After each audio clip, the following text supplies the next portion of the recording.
Yahweh, soberano Pai Celestial.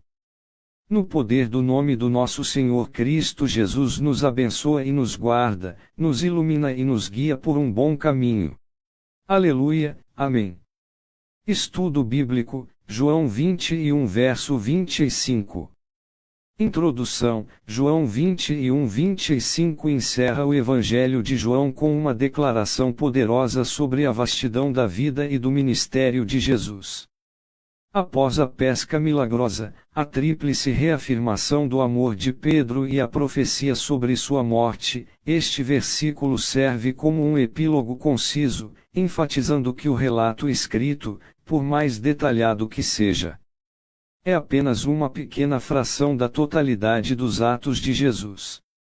Ele nos lembra que há muito mais a ser conhecido e compreendido sobre a pessoa e obra de Cristo.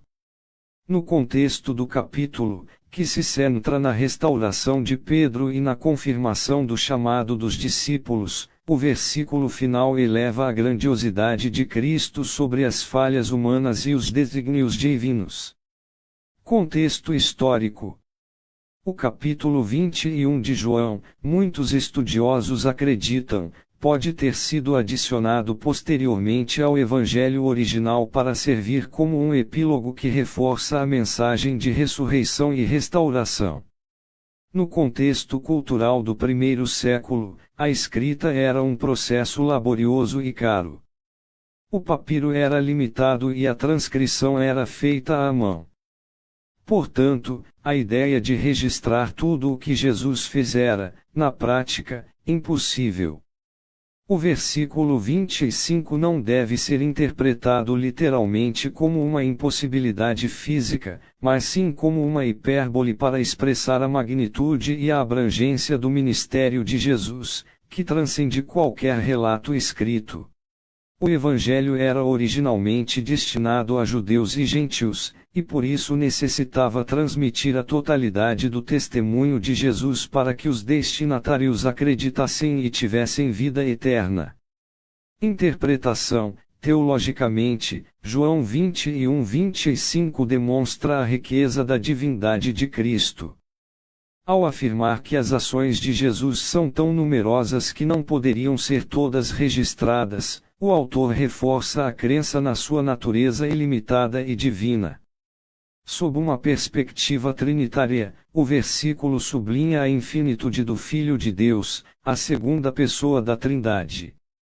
Para os crentes contemporâneos, o versículo nos lembra que nossa compreensão de Jesus é sempre parcial e limitada.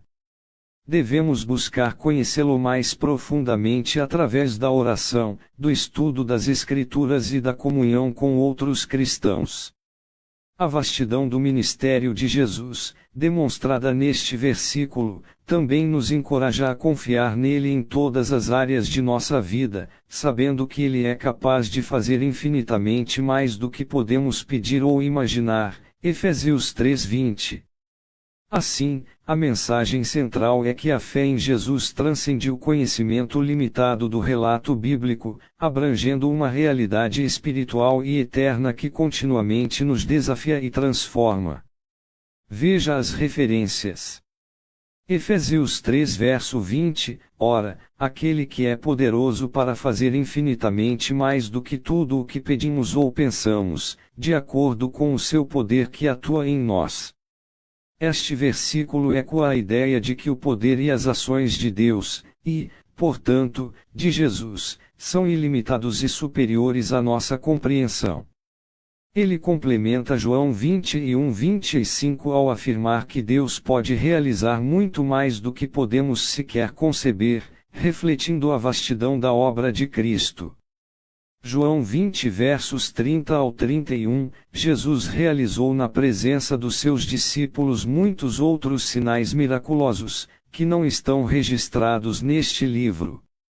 Mas estes foram escritos para que vocês creiam que Jesus é o Cristo, o Filho de Deus, e, crendo, tenham vida em seu nome. Estes versículos, que precedem o epílogo, servem para explicar o propósito do Evangelho. João não pretendeu registrar tudo, mas sim selecionar sinais e ensinamentos específicos que levassem à fé em Jesus como o Messias e o Filho de Deus. Esta passagem contextualiza João 21:25, mostrando que o livro é propositalmente limitado, mas suficiente para cumprir seu objetivo.